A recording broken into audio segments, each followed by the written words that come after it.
Kairat. So do you mind if I ask you a few questions? Yes, please. So I know that you've been tutoring for a while now. So what kind of learners have you seen? Okay, so for this question, let me first address who I am. I'm a tutor, I'm not a teacher, and I work with students one-to-one. And as you know, like tutoring is a very close-knit relationship, and my answer for this question will probably be intertwined with me liking the students as people, and let me separate that. So I like them as people, and that's why we can stay for a long time together studying. But to address the question technically, I've seen students who do mistakes, but let me address the students who I have not seen yet. I haven't seen the students who don't do mistakes. I haven't seen the students who do not require the topic to be explained a couple times before they understand it. So I usually explain to any student a couple times before they really grasp it. And of course, I have my students who are motivated and not motivated. I have my students who are late for class, not late for class. I have my students who reschedule the classes and not reschedule. Students who take this very seriously, it's very important for them. And students who are just there to enjoy the maths. And also depends on parents, what parents want. Sometimes parents just prepare for the tests for admission to universities, or they just want their kids to learn and enjoy maths. So for that type of students, we just give the students the problems to solve. But for the other ones, we just drill the past papers to them. So that's the type of students I've been seeing, and of course I'm biased because I like those students as people first. Cool. So obviously you're very good at math. But do you think you're a suitable tutor for every one of them?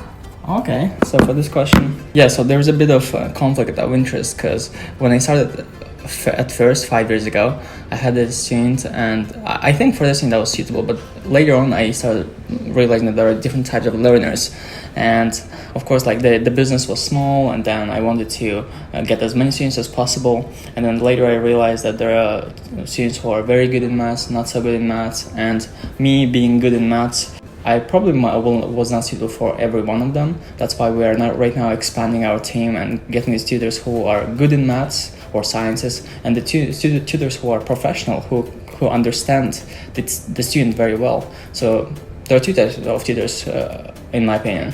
Ones who are very good in the subject, the other ones are professional tutors. Those tutors can take the struggling student to grade 6 or grade 7, and these very good ones can explain the topic very well and solve the question very fast. So that's why we're expanding right now, just to match the suitable tutor to a student.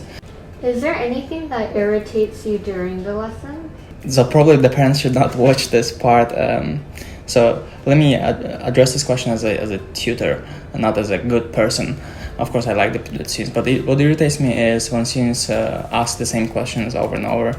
Let's say 3 times I explain. The 4th time is already too much to ask the same concept. And actually, what irritates me is when the student sees the question in the practice here in office, and then the same question appears in the quiz, and the same question, the students cannot solve that question in the quiz, and that to me is the worst case scenario that can happen. Why? Because you might have just not studied for the test at all. You might have just lied in bed at home and not studied, and then now you're seeing this question in office and then cannot solve that problem at school. So that to me is quite a bad scenario to be in. Yeah, that's pretty much it for this. I see. What teaching methods do you usually use in class? My approach is question-based. So I question the students a lot. I give the questions, I see the response, and if I see the good response, I give them harder questions, or I just change the topic immediately. Or if they don't understand, I'll just give easier questions. So with some students, in one hour lesson, we can cover 3 topics, be it trigonometry, calculus, and statistics. Yeah, probably with some or only some of them, and some of them we just cover like half the topic, maybe Pythagoras and SOHCAHTOA, or maybe normal distribution during the whole class. So my approach is I ask questions, and based on response I give another question and another and another and another. It's a dialogue based.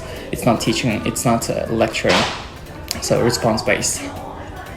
Yeah, I hope. And that's only my teaching methods, and I'm pretty sure there are lots of other teaching methods which we are looking for right now in Hong Kong. If you're a talented tutor, apply for the team will see what kind of tutor you are and probably match you up with the student.